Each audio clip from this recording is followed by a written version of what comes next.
Hey everyone, welcome back to the Coast to Coast NHL podcast. Joined with Mr. Maverick Tori for episode 49. We're almost there, one more to go, and we're at 50. Um, we scheduled today's morning podcast. I personally thought all the games would be ready to talk second round only, but believe it or not, there's going to be another game 7 that takes place tomorrow. We had one game 7 already from the first round. We even had the second round start yesterday as well, so a lot to catch up on in this short period of time since we last talked. But we're just gonna do, I think, somewhat of a quicker episode, but just a little bit of an update what's going on around the league, where our emotions are at. We're both flying high from certain lows along the way, so thought what better time than a nice Sunday morning here on the West Coast. We love our morning podcast, and we're one away from 50. Yeah, I gotta we're admit, close. I didn't know. I didn't think we would make it this far. Well, I shouldn't say that. When we first You were set up, hopeful we'd make it this far. when we first set out, I didn't. 50 didn't like it. Wasn't even in my mind. I was like, all right, we can talk hockey and we'll see how it goes. And I'm glad to have you along on this journey, and we've been pretty consistent going forward. And you have a lot of content with baseball and stuff going on right now too. So there's lots of content on the channel. So check out that if you're into baseball. But as for the hockey topics, two things I wanted to cover before we got into kind of the playoff breakdowns was two big names on the trade market that we haven't talked about yet. And one is Sean Monahan from the Calgary Flames. Some of the big insiders are connecting that he's available on the market. I think we already talked about that he was probably going to be. Not going to really break down much about that, but I just wanted to touch on that. Just obviously, say what you will, might not be number one center, but he's definitely number two center or a bit better than that, kind of like a Bo Horvat-ish type guy. Yep. So, I mean, there's going to be teams lining up and interested in getting a guy like that. So it's going to be interesting to see what happens. Yeah, and we kind of talk about it too. Like the center is such a valuable commodity in the league. Finding that second, third line centers that can really hold down the line. And we always reference how Columbus kind of traded away their solid center, and now they're looking for a center. So, like, who knows? I could see actually that some sort of trade where it's a Monahan plus for a Seth Jones plus. I mean, maybe not, but I mean, you could see some sort of package making sense around that. But who knows? We'll see. Yep. The other guy that I wanted to talk about, well, it was Seth Jones actually in Columbus. They said that he was not going to re-sign in Columbus. He's got 1 year left. The angle that I think, honestly, is we'll get more into it later once we talk about the Leafs. But I now believe the Leafs, regardless of what happens, need heart and character. He's the type of guy, and if you want to translate to other sports, look at the Toronto Raptors. The Toronto Raptors plateaued with DeMar DeRozan. They couldn't figure it out. They finally traded the franchise player in DeMar DeRozan to get Leonard. Leonard took them to the championship. I'm wondering if there's a trade to be found between Toronto and Columbus where Morgan Riley, I love Morgan Riley, but really not working. And the Leafs, I said this to somebody this morning, the Leafs will never have a good power play until they have a bomb from the point. That's why I would get it. And he's the type of guy that fits that role. But I think that Seth Jones, if he's available, there's going to be tons of teams lining up. So, and I don't think that would make sense for Columbus for a Morgan Riley trade, but there'd have to be more involved. But just an interesting name on the market nonetheless. Not very often a number one defenseman comes around. See, Seth Jones is that the type of that defenseman that fits into a defense core of guys that are basically all the same caliber. If you're going to be a deep playoff team, you have Seth Jones, but you also have 2-3 other defensemen that are just as good, just as caliber, and were playing the role that Seth Jones plays for on teams that maybe weren't performing as well, and then seems to all come together on one team, and that's what catapults whatever team that goes for on that. So it'll be a big ad whoever gets them. I know, and it seems like we probably goes for every player out there, but they want to win, right? And Seth Jones, and he's been in Columbus all this time. He doesn't really. Columbus is just bleeding talent. Hasn't got a taste of the deepness, so I'm sure that's something on his mind for sure. Yeah, that's kind of what I wanted to just touch on outside of the playoff realm. But inside the playoff realm, let's start with the Carolina-Tampa series. I know you probably were hoping this was Tampa Bay and Nashville. But yeah, what's your thoughts? What's your feel? Yeah. So Nashville put up a good fight. They almost had a comeback, and had that game six overtime went the other way, we could be very well talking about it. I think on the last podcast we both talked about in that Carolina Nashville series that the game six, or was yeah, was it game five? Whoever won game five was going to win the series, and Carolina won game five and then won game 6 as well. Um, Yeah. for this series, it's hard to discount Tampa Bay. Ex Stanley Cup champions last year. They showed in that first round. Handled Florida pretty well. Vasilevsky, Vesna, Yeah. right? And So Kucherov looks fresh. looks He well. looks He is fresh and ready fresh. to Yeah. go. Exactly. But So yeah, I don't know. It's hard for me to bet against the champs here. Carolina, if there is a team right now left in the bracket, Carolina is definitely the team. Like they're the ones that match up probably the best with Tampa Bay out of the division. The big question mark for me is going to be Nedeljkovic, unproven young goalie facing the Stanley Cup champions and a Vezina goalie. So that's a tough hill to climb. But Carolina, they're ready. They're ready. They took their first step forward from last year. They won a playoff round. It's been a little bit time coming, and Rob Brendamore, in my opinion, very much going to win the Jack Adams with the way this team's been this year. So wouldn't shock me, but I really, it's hard to bet against Tampa. It wouldn't shock me if yeah. Carolina does it though. Yeah, I'm kind of in the same boat. Like Tampa just looks too fresh, too ready to go. I thought I heard Hedman had something wrong with his knee, and I thought that was going to really screw them up, and it doesn't seem to. Maybe he's playing through an injury. Who knows? That still could be the case, but they still look dominant as ever. They're not as deep on the defense as they were in the past, but Yeah. that might not be an issue because if they don't sustain any injuries to a pretty fresh team, that's not really going to be a storyline for them. So I hmm got Tampa in six. Yeah, that's what I have Tampa in six as well, and I think it's a big change like for Carolina, like to go from playing Nashville to playing Tampa. It's a little bit of a shock to the system, I think, whereas Tampa was playing Florida, who's very similar style to Carolina, so that That's they a good kind of call. already have that high paced, high scoring expectation of an opponent, whereas Nashville. So it's a little bit playing into their hand in that opinion. This game one is going to be very, very important. Very telling. Yeah, I Yeah. think if Tampa really dominates, this game could go even series could go even faster. Yeah. Uh, I was thinking five, but I'm trying to give Carolina a little bit of credit. They're a good team, obviously. They very finished good, way yeah, higher than Tampa, so like they can't be discounted, but like nope, Tampa's just in a different gear, it looks like, with that everything going on. I don't know. I think it's really hard to bet against Tampa, like you said. yeah, yeah, and I wouldn't bet on Tampa because you're probably getting the worst price imaginable. Exactly. So It's just a series you probably stay away from out of the four. yeah, it's gonna be fun to watch though. It's gonna be probably really good hockey. I'm Mm. excited to see how Nedeljkovic does because he's my closet fantasy pocket right now. Maybe I'll keep him, maybe I won't, maybe I'll trade him. Who knows? But it'll be interesting. Yeah. But moving on to this next series, then Islanders and Boston already one game in the books, and I'll be honest, I'm gonna say it because before the series started, I would have picked the Islanders to win this one in six. And it's because I've been shorting Boston all season long, and I continue to. I just, in my heart of hearts, I feel like they're overperforming, and you tell me otherwise over and over, and very often you're very wise in what you say about these things. But I I just, have firsthand experience seeing Boston be Boston for years, so yeah, I don't discount them. They always find a way. yeah. And So you got to after respect yesterday, that. game one in the books, they win 5-2. Pretty big win, big series lead, and yeah, they just look like the better team. Um, Yeah. and So you if have what?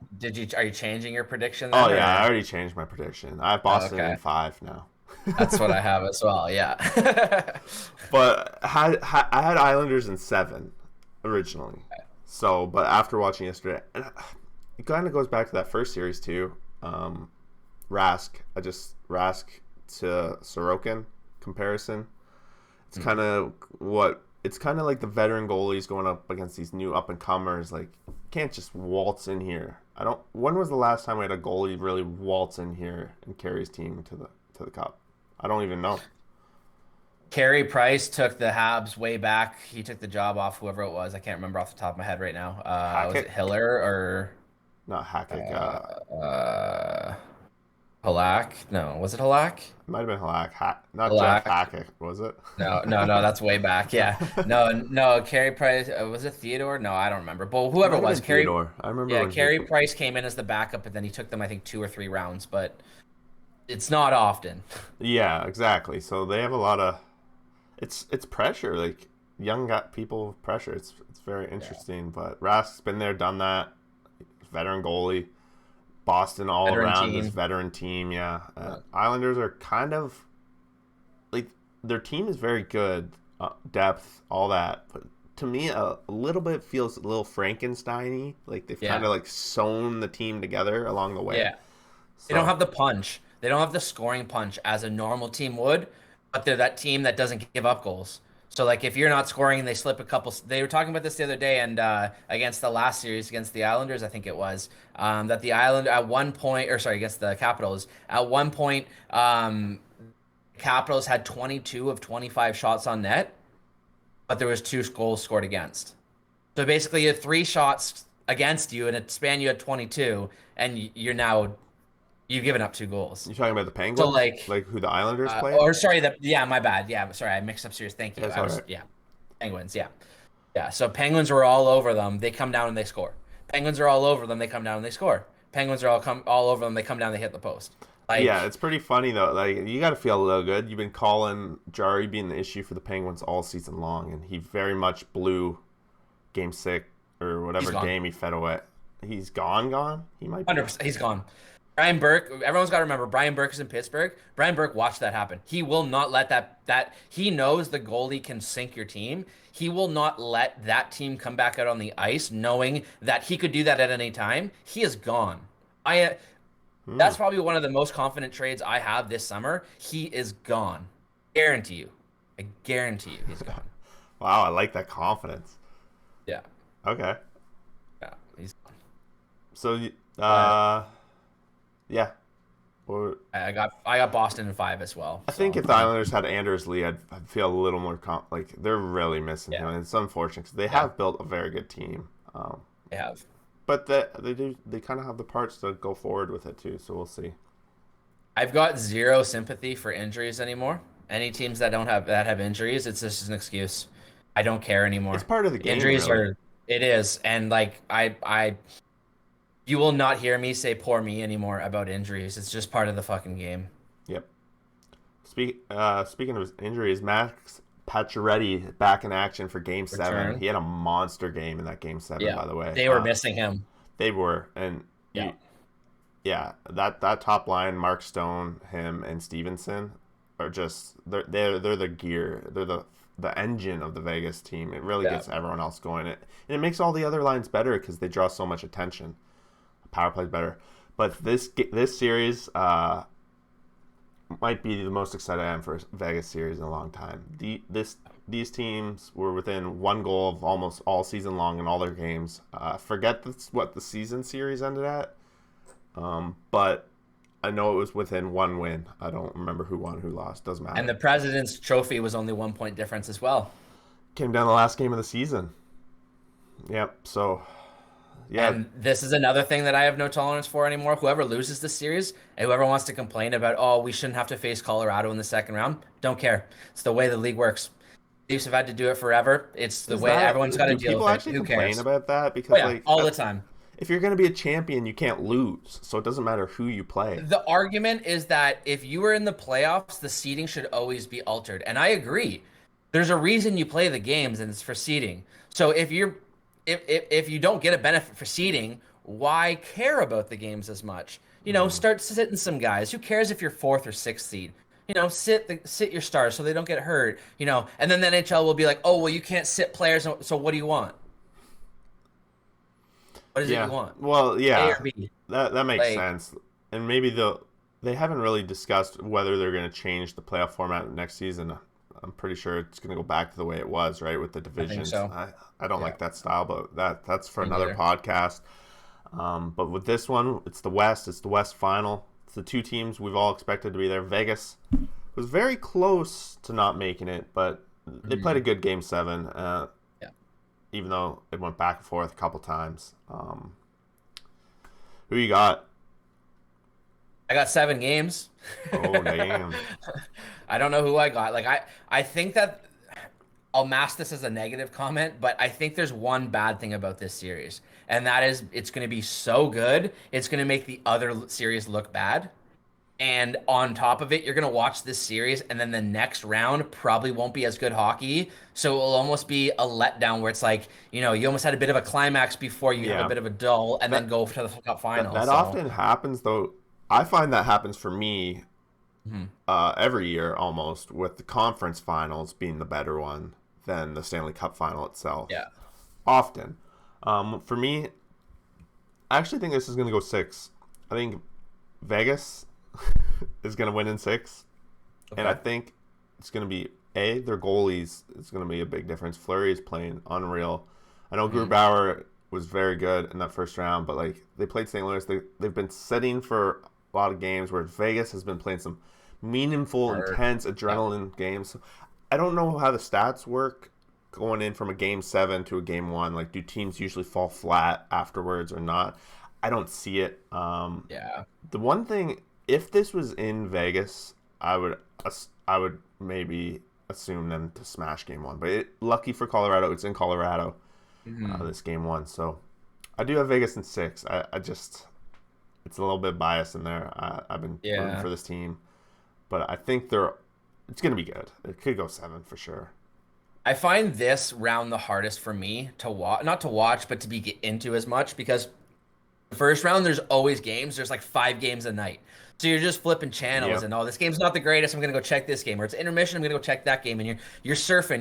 There's so much going on. This round, it's like that's a good matchup, or you pick like the one or two good matchups that you care about, and then once it gets into the like final four in the cup matchup, then you're like in it for the championship. I Hmm. always find this round the hardest for me to like be as engaged as the Yeah, other because rounds usually around it. usually there's at least one or two teams that kind of got through that maybe shouldn't have to begin Yeah. with. So that makes that series a little bit more dud like. And I agree, but I do think the Carolina Tampa series could be just as good. Yeah, I think all of them actually. I think the biggest letdown is the biggest letdown series will be the North, 100%, no matter what happens.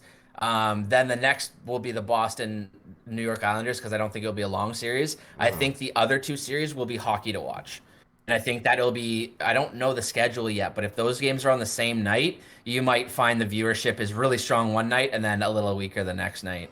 I don't know like how they started these rounds before the other rounds over, because it could result in a big issue if, like, say Boston goes, just say they sweep, and then they have to wait till this North Division, who hasn't even It was started, 7. goes seven. Yeah, Yeah. that's like a week and a half. It could That be could. sitting, yeah, a long time. What does Leonard say? What's the phrase? Competition, whatever. Like, not competition. It's not fair competition. What is Oh, he saying? okay. You remember what he was saying? Um, um, It was supposed to be uh, our hot phrase of the yeah, podcast. We already yeah, I forgot. forget That's right. okay. I'm in a different headspace for these days with what's going on. That to think back to that Hmm. is too difficult for me right now. Competitive advantage. That's the Thank word. you, Yeah, thank you. there we go. Yeah, Yeah. yeah, But that is. It does sway the competitive advantage. Uh, but yeah, that yeah, brings us to this last series that's undecided. We got the Jets already locked it up, and we called it on the podcast that the Oilers were going to get swept last week, when they were down 3-0 going in that mhm, night. They were had a lead again, but they blew it again. yeah. But we're waiting for their opponent, and came down to Toronto or Montreal. Who's it going to be? It's gonna be the Montreal Canadiens. Um, The reason why, there's a few reasons, and one of the biggest reasons why is because I've already seen it happen. I know I've already said this. I've already seen it happen, and I'm now convinced. I was half joking when I was talking about it before. Leafs were losing 7, whatever. And even when we were talking, the Leafs were up 3-1, and I still said it again. And I had some Habs fans texting me being like, "This sucks. It's over." And I'm like, "Chill. Like, you're not out. Like it's not over." And they're like, "No, it's over." And it's like, take it from a Leaf fan. It's not over. And here we are. Here we are. It's not over. And Oh, man. The Leafs have been playing in game 6 yesterday. They didn't show up until the last 10 minutes. They happened to pull a Columbus where they scored 2 quick goals. They tied it. And that's actually the second game in a row now where they haven't showed up for most of the game. They've come back and they've scored a couple quick goals and then they've choked It's it almost away. like the style they mastered when they were under Babcock of not playing for most of the game. It's a brand now. It's more Yeah. than just anything. It's their brand, and it wouldn't be anything if it wasn't different coaches, if it wasn't different personnel, if it wasn't different theories, if it wasn't different combinations of players. Yeah. And I'm sure maybe I can take that.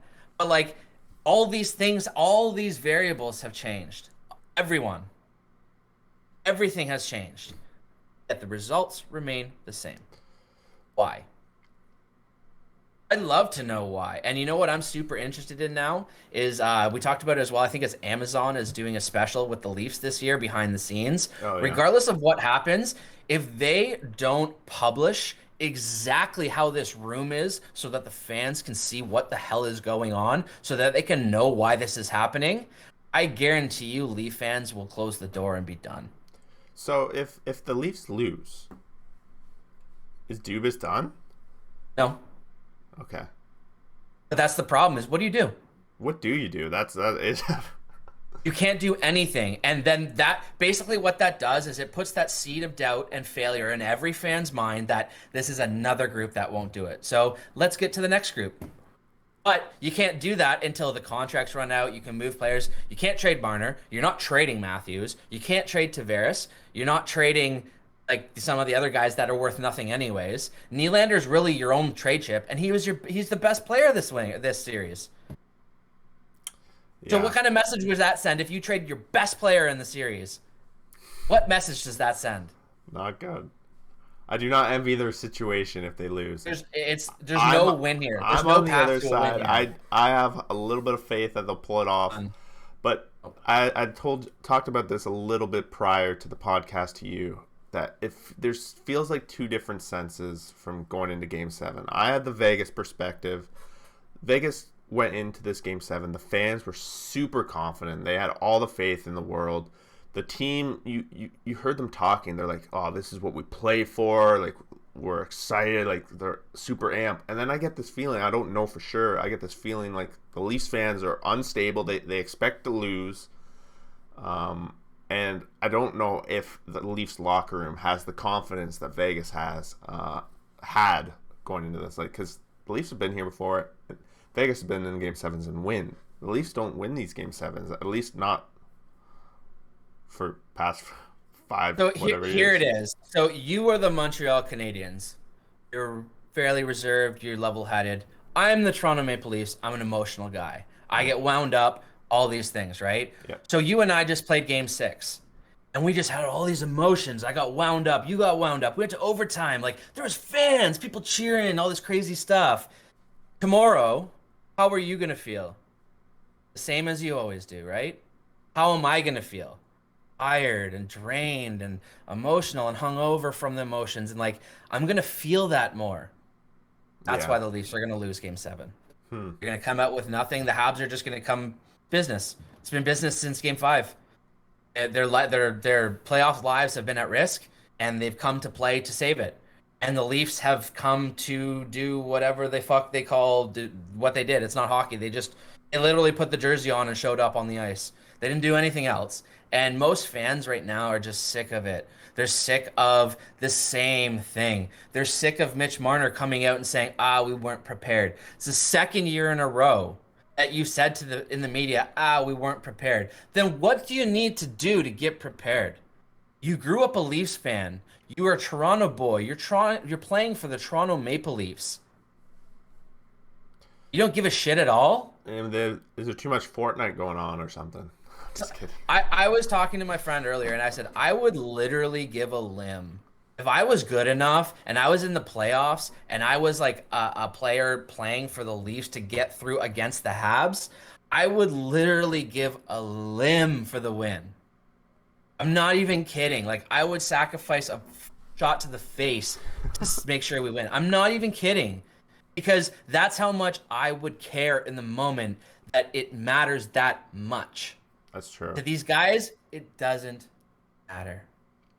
And that's why fans are just like, you don't care. We're invested. We care. We've been following this team for years. For me, it's been 20 years.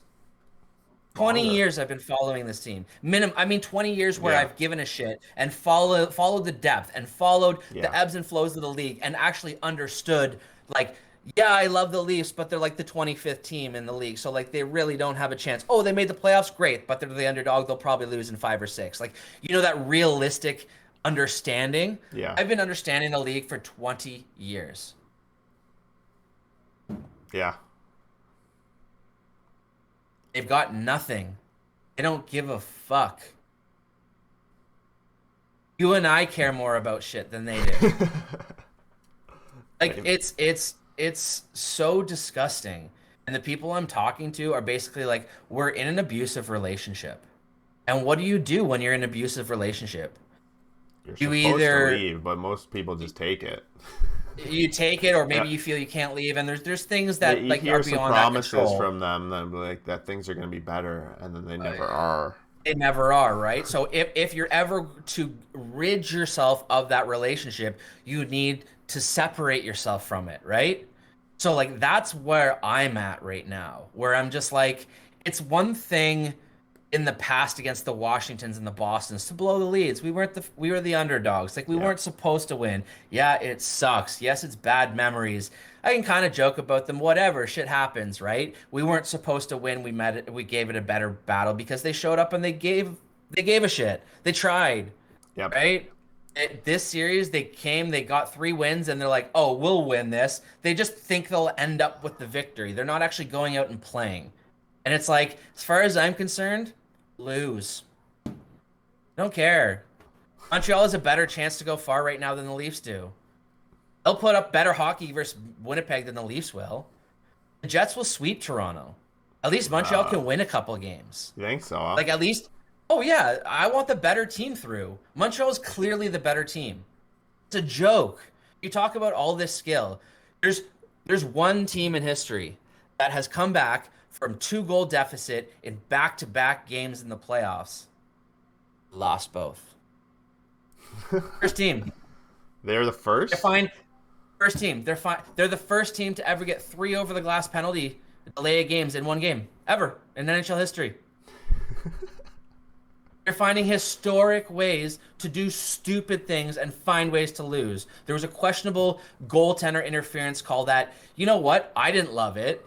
I felt like the Montreal player came in and then Jack Campbell kind of, when a player gets between the goalie and his crease, how is the goalie going to go like around the player and get back to the crease? The player's going to hold his position. He's not going to let the goalie get back in position. He's read that play, right? He's not going to be like, oh, here you go, goalie, get back in the net Well, so that's he can't kind score of on you. what that same exact situation is what got me so rattled in Game 6 of Vegas is they got a goal disallowed, but the player was like he was being held in a position that made him interfere with the goalie, but he didn't even touch the goalie. It's just because he was in the crease by like this much, and then Vegas challenges. And then, Did you see the play in the Leaf game? No, Oh, okay. sorry. Basically, the puck came through and Toffoli came through the crease. He made a little bit of contact with Campbell, but Campbell was already like striding over. So the combination of the stride plus Toffoli came in, it carried him maybe a foot outside the crease of where he wanted to be. Yeah. And then the puck kind of bounced around, and Campbell didn't make the best effort to like get up and get back to his net and like push through the crowd to like, you're the goalie, you need to be in the net, right? Yeah. And he was just kind of like sitting there, and then Perry banked it in the wide open net. So like the Montreal player was standing in the crease in between the goalie and the net. So the goalie couldn't get back to the crease. But it didn't matter because it didn't impact how the play resulted, right? So like I don't think Okay. based on the NHL's mystery goaltender interference rules, you might as well challenge in the playoffs when you don't know, right? Like when it's a gray area, Yeah. you might as well. But then they challenged and then they dropped the puck, and about like 10 seconds later, Marner threw it over the glass. So they went from just getting scored on to a 5-on-3, and then they scored again on the 5-on-3. Yeah, see, that's what happened in the Oh, Vegas game too. Is that it was a 1-0 game. That goal that they challenged would have made it 1-1, but it was disallowed, and then they lost the challenge, the power play results, and a 2-0 lead. So yeah. those challenges, And that's a huge penalty to be wrong. And the thing that they were talking about too is that a lot of the Montreal fans were upset because they gave the Leafs a long time. They gave them a long time to watch at it, like probably See if they wanted twice as twice as much time as normal. Like almost to the point where the broadcast was live, and they were like the ref was like deliberately like delaying the game to give the Leafs more time, which I thought was bullshit. I would have been losing my mind if I was the other team. Like there's supposed to be a time limit, and the Leafs clearly blew by that time That used limit. to be the big issue in baseball. Is how they would be like standing on the top. The guy would like pump fake whether he's going to come talk to the ump or not, or he'd just go Yeah, talk to the ump for a little bit to delay. They've kind of yeah. got better at that because they really made a really hard cut rule after that first season of that kind of issue. It's pretty Yeah, hard cut now. it's. Yeah, I mean, it's a problem. The goaltender interference is a problem, but I'm not making any excuses for Leafs. None of this is why the Leafs lost. I know I've messaged you a bit about the refereeing as well, which I have a huge problem with, yep, we both and do. not excuse. And this is outside of the Leafs series. This is through all series. Like this isn't me just being a Leaf fan being like, "Oh, poor Leafs." Yeah, and This we is me saying foreshadowed this. with this. Like, yeah, like who knows what's going on, right? And the funny thing actually that we foreshadowed that I wanted to bring up, there was almost a play, and I was actually really hoping it happened because I wanted to talk about it. In the game, the Leafs took the puck down, and it was offside, but they didn't blow the whistle. And the play went on for about 5 minutes. And the Habs came down, it hit the post and went out of play. If that went in, I would have loved it because the Leafs could have challenged for their own offside that was missed at the other end, Hmm. like 6 minutes You can ago. do that. That's what I wanted to find out because my understanding is that if it's in the same, like Play between whistles, sequence. it's Yeah, the same sequence. Like it's the same thing. Like if a goal scored and the NHL will buzz it, right? If they missed it, and they'll go back to that time, I drop the thought puck, it was clear the only on that goal. particular entry that it I don't think it matters. is. I think it's on the sequence. I don't know, man. That's a can of worms that I don't know. That's Well, the why. NHL That's why I loves can wanted of them. worms.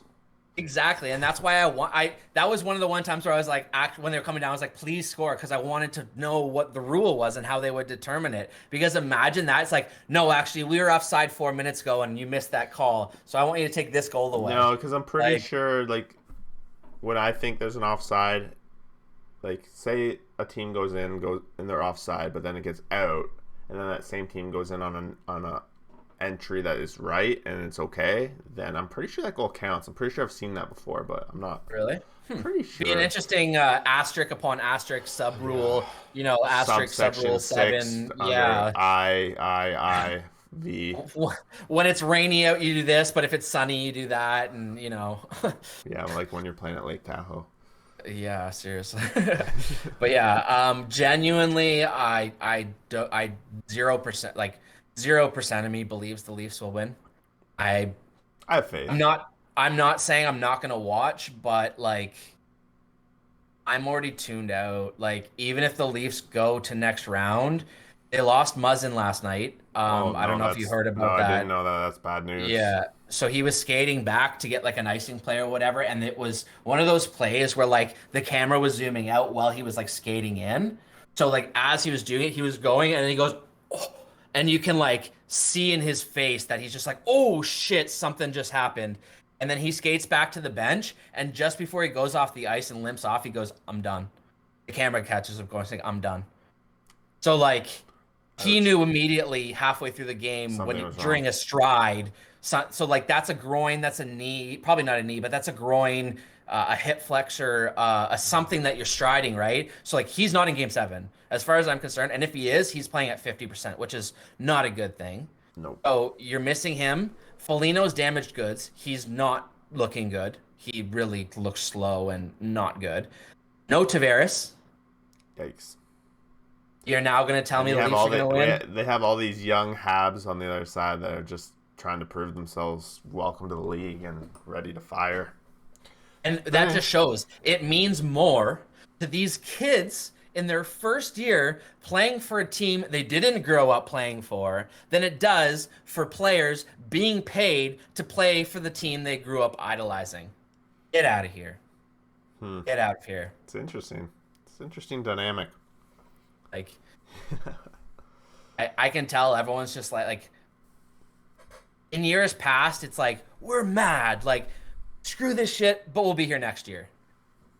It's different. I think there's a lot of people that are like, it's great if they win, but there's no way they're beating Winnipeg. Well, it's a good So chance. Like this could all intertwine with COVID in a way, in that people realizing life's too short. Like you can't just keep tying myself to a sinking ship. Like year and year and over, investing all this emotion, all this money. And this year too, this year was about playoffs, right? The regular season didn't mean anything. Everyone was like, yeah, I'll tune in, oh, I'm busy tonight. I don't need to watch it because it's really about the playoffs. Yeah, This year's there's about, a lot of the same teams, and yeah. And it's the same shit. Like everyone was ready to be in it game one. And then game one happened, JT happened, and everyone's like, really? Like, okay, we still believe, but like, really? Yeah. And then this happened, and everyone's just like, hey, with everything going on, do I need this? I'm gonna go watch some golf.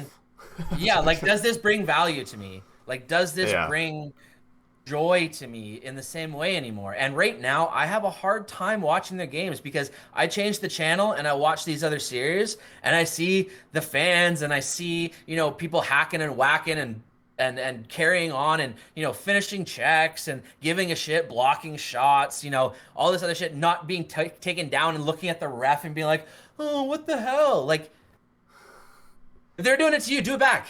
They punch you in the face, punch them back. They crush you, cross-check them back. Do the same thing back to them. Show you give a fuck. And people are just... Torrey's fired today. He's fired up. This is like a 5. Like, I can go a lot higher, but like, I don't know if I can recover mentally. Gotta keep it a little bit of, what is it, PG-18 or whatever. Whatever rating. But like, if I go off, like, I won't have any energy after. And it's just... For me, it's tough because for me growing up, I was always a kid on a team who wasn't one of the stars. Like I was never a really good player until kind of later on in my life. Yeah. So I always was the type of guy who had to do the little things to get the recognition or do the little things so that my better players could succeed. Yeah. So like there's many times where I had lots of bruises and stuff from, taking a beating in front of the net or going to the net or blocking shots or killing penalties and taking a hit to make the play or, the thing with Marner putting it over the glass. If you watch the play that he did on the penalty kill in game 6, you're down a goal after just having the interference challenged. He has the puck. There's no one on him. He does this little fancy backhand flip over the glass. As a kid, you're taught off the boards and out. Off the glass and out. If it's a penalty kill, down the ice to the other end of the rink. Yep. What the hell are you doing all this shit? Like, get it down the freaking ice. Like, what are we doing here? And then, bam, it goes in our net. It's all right. What are you doing? What are you doing? They're going to pull it through, Tori. They're going to pull it through. I'm not so sure, but I think they can. At this point, I would say 50-50. It could go either way. That's my call. I'll be tuning in. If I had to put my own odds, it's 10%. It's less than 10% the Montreal. Yeah, that's just ludicrous. You might as well put all your money on Montreal then, because they're going to be underdogs on the. What did they tell us last year after Columbus beat us as Leaf fans? Oh, that Leaf shot 2%. That would never happen again. That's historically bad. No one's ever shot 2%. What are they shooting this playoff series? I have no idea. 2.34%. Oh, you said it was never going to fucking happen again.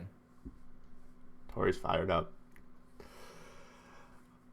It's gonna happen. That's the fun thing about sports. You got to play the games. You just can't build a team on paper, submit your paper to the league, and then win the championship. Get the wins, yeah. And that's the way the Leafs are doing it. And like, again, it comes down to if this team can't do it, then let's get the team that can. But there's no way to do that transition. We're locked in with this team. So if this team can't do it, I don't we know. have to wait till the next cycle, How which is much better? 5 years. Like your team's supposed like how much better could you make the team realistically? Like And that's when people say it's Dubas's fault. I'm like, Dubas acquired the right pieces. He put the right people in place. He paid too much for the players. Yes, absolutely, he paid too much. He didn't negotiate strong enough. Yes, absolutely. He could have been a little bit stronger with that. He could have pushed his players a little bit more. Absolutely. And that could have resulted in some, one more good defenseman maybe now or something like that. yeah, That could be the difference. But that argument that it's Dubas's fault, no. Is it Shanahan's fault? No. Is it Keefe's fault? No. Keefe was actually quoted saying, well, I'm going to paraphrase, but he basically said, if you're going to show up like that against a team that has their season on the line, you're never going to win. So if you have the coach that's basically saying, hey, like my players just aren't showing up, like that's him. Like if anyone wants to read between the lines, that's him saying, this isn't me, fans. Like I'm doing what I can. I don't know what else to do. Like if they're not going to show up and give a shit, I don't know how I can make them show up and give a shit. Like Keefe was the type of player who showed up and gave a shit. So it's like saying Rob Brindamore doesn't give a shit, or a guy like that, Darcy Tucker, or like these character guys don't give a shit. It's that's so a good false. example. Carolina, Rob Brandamore. They're probably very similar styles of coaching, but for whatever reason, Actually true. the Carolina Hurricanes, they don't have as much of the star amazing franchise talent as the Leafs, but they give it all. They lay it all out on there. Maybe They it's buy in.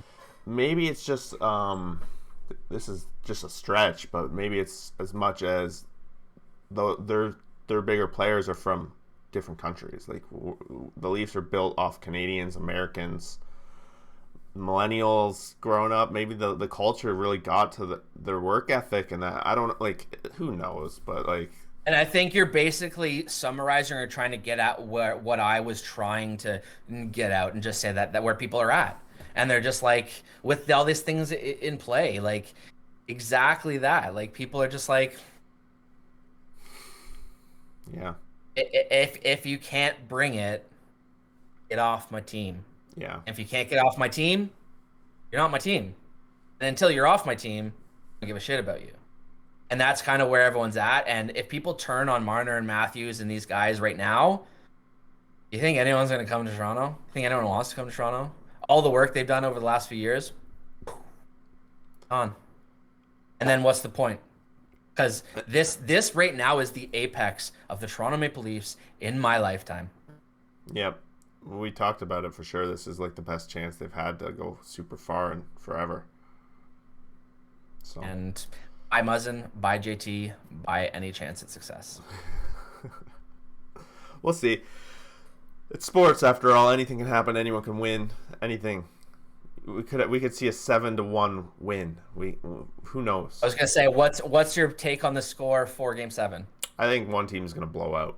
I don't know. Give me it. Just give me something. I'm gonna say Toronto. Toronto no. wins. No, maybe Cool. not. If Toronto wins, it's gonna be close because I think Carey Price he's too good in the team. I don't know. I think on the spot here, I'm saying Leafs 5-2. Saying 4-0 Montreal. Damn son, there's no way. Leafs will not get shut out. You just made sure they are. Thank you. Why? We're not talking about Calgary here. We're talking about the Leafs. No, because everyone will say, well, even if they lose, at least they won't get shut out. Watch, they'll get shut out. I guarantee you. Either that, or it's going to be a triple overtime game where the Leafs were up 2-0 and they lose 3-2. It's going to be. Things are going to get worse. Let me just put it that way. I just think this is a good time. I gotta start checking out the Steve Dangle podcast, see if he's ready hanging from the rafters yet. He freaked out this morning. Yeah, he's. It's worth a check because a lot of what he said is also how I'm kind of feeling, just like, and a lot of fans are feeling, and like he's just saying one thing I found funny what he said is he was talking to Adam on the podcast or off the podcast, and he said I don't know if I can do the LFR, the Leaf fan reactions after each game next year if they lose. And Adam was just saying, well, you'd be giving up a lot of money if you don't do that. And he's like, no, I wouldn't, because now I can start doing videos for all of the teams. I don't just have Oh to do no, it to a loser team, the Toronto Maple Leafs. He can react to other teams as well. he He really can can. he can get a bigger appetite. He can get a bigger crowd, right? So it's really turning down a smaller piece of pie for a To me, bigger I'm a little thing, confused possibly. with the style he's gone because a lot of his content that he makes, he gives to Sportsnet owns his content now, Yeah, which yeah, I think possibly for him was a long term big mistake. But maybe. well, YouTube, like the potential growth he had on YouTube and what you can make on YouTube, I don't know how. I don't know how. Maybe Sportsnet fucking pays him handsomely. I doubt it because they fired a bunch of people. So Yeah, who knows? yeah, Yeah, I don't know. we'll see it. It's gonna be a Worth fun. a check out as Leaf fans It's for gonna be sure. a fun Sunday for sure. There's got two game ones today. Leafs play tomorrow. Game two as well for the Boston series tomorrow. So they're going to game seven, whereas another team's going to game two, and then they'll have a couple days off. So that team will be in game three by the time they play game one of the next North round. So So yeah, if they finish in five, they literally could be off for like 12 days. yeah, pretty ridiculous, but. Yeah. They must have bake some back to backs in for the North in that next round. What else? What other Yeah. choice do they really have? Which Yeah. yeah, But then again, is that competitive advantage? You're it's trying to not. rush the Northern series up to match Crap. the other ones, right? Yeah. Because you're not going to slow three series down to catch one. You're going to try and speed one series up to catch three, Mm-hmm. Silly. especially when you don't have fans. Because then you don't have to worry about it, right? So. Silly. All right. Anything else you want to touch on, or that's basically it? That No, the NHL got what they wanted in some fans in Canada. yeah. I mean, that's what they wanted all along, and it was clear because after the couple games of calling penalties, they just decided, nope, put the whistles away. Let's not influence the game. Not knowingly, they influenced the game because they didn't want to influence the game. By putting the whistles away, That's that always the influences the the most game. silly So, statement to say you don't want to influence the game by calling penalties. That's the game. That is the game, and by not calling it, you influence it more. it's basically saying don't have good power plays. And actually, good point. The one thing that they had on the Steve Dangle podcast, I forget who brought it up and who was talking about it, but it was the best point because they said in all other sports, they've gone offense. I'm not big into these sports, so I might be wrong on some of the terms, whatever. But in football, they've all protected the quarterback. You basically cannot touch the quarterback now. If you For the do, most part, there's yeah. tons of penalties Yep. and you get advantages, whatever. In basketball, they protect the offense. You go for the three pointers and you get fouled, you're gonna get three shots. Or like you get fouled, you get the shots and the additional shots. It's all about offense. You get into hockey, defense. We don't want to give you power plays. We don't want to influence the game because you have really good scorers. Even though power Uh, play is the power play part of the game? It's a big Power part play of and the penalty game. kill. Is that part Well, of the that's game, the or is that thing. just like a Like some side your story? offense drawing penalties is an Skill. asset. It's skill. Yep. It's you being a better player and doing something. Another guy. The only way for him to stop you Awareness. is the only way for them to stop you is to do a penalty. And if you're not getting called penalties, that's why I don't know. I don't know if we talked about it last about the McDavid, but it's just brutal. He got Yeah. And like I get it. Like most of the time I bring up this topic, people are like, well, it's a different game. Everyone knows that's a different game in the playoffs. And like that's part of my problem, and I don't really want to get into that, but like yeah. We it's talked. just why have a regular season and playoffs different? Because then you're going to have the teams like the Islanders and whatever who are low market, low budget, just say, okay, don't worry about the power play. Let's just excel at the penalty kill, spend our money on depth, and let's just not have any weaknesses so that we always have good players out, and we'll beat you 2-1. And then in 4 years from now, when all the star players are not getting contract offers because nobody wants a soft skill player, but they want the Matt Martins of the world, what's the PA going to do then when your stars can't get paid, but your plugs are getting, Yeah. $2 million a year? Is Yeah. that where we're going? Who Is that what you knows? want in NHL? Oh, Like, I don't think so. I'm just confused where the long-term goal of the NHL as well is, because it's like, it's almost like they play the playoffs like it's the 80s or 90s, but the regular season is like the tester mode to like try all these little fancy things. And it's like, do you want fans just to lose interest in regular season? Because right now, I think it's borderline. I think a lot of people can take or leave regular season hockey. And it's not until the playoffs where a lot of people are like, well, they're serious fans, but they don't care really during the regular season, you know? Like, Yeah, is that where the NHL wants to go? If so, then how are you going to make money? How are you worried about all these sponsorship deals? Like, it just doesn't add up for me, and that's where I have all these problems because as a person who overthinks everything, and as somebody who's passionate and is very interested, and I like to poke and figure out all these different things in sports, it's just hard for me where it's like, here's the green bucket, here's the blue bucket. You can't tell me it's one color. Like they're different colors. If you're trying to become one color of a league, so to speak, and you have blue and green over yeah, here, it just doesn't create what you tell me you're trying to do. And I'm lost as a fan a little bit with that. for And then sure. on top of what's going on with the Leafs, I'm in a very weird state right now. We'll be excited to check in with you on the next podcast, episode 50, 50, the coming, big one. the big one. We'll have to figure out something fun to do for good old Mhm. 50. If I had more time or more money, I'd hire someone to go through all our podcasts and find the top 50 moments of the Coast to Coast podcast. So if someone, We'll hire a producer. yeah. That would, could you imagine top 50 moments? I wonder. I might Yeah. have to think about that, but Probably yeah. some of my rants. Some of your predictions, yeah, but Yeah. I think if we go Terrible back to the takes. first 10 episodes of the podcast, someone over there, was saying how good the San Jose Sharks were going to be and how they were going to come back and make the play. Good times. Yeah. How things change. Don't worry. I have my own problems too. So, That's why I'm named Mr. Maverick. but All right, yeah, man. I think that wraps it up. We'll see. We'll probably check in. Probably maybe a week. Who knows? After a couple games, play it by ear. Touch and go with the schedule going on. But yeah, we'll Yep. figure it out. We'll So get out there. everyone out there, enjoy the games. It's going to be some good series. It's going to be a good Game 7 tomorrow. Leafs fan, Habs fans. Someone's going to be happy. Someone's going to be sad. So, Go Habs, go. all right. Peace. Later.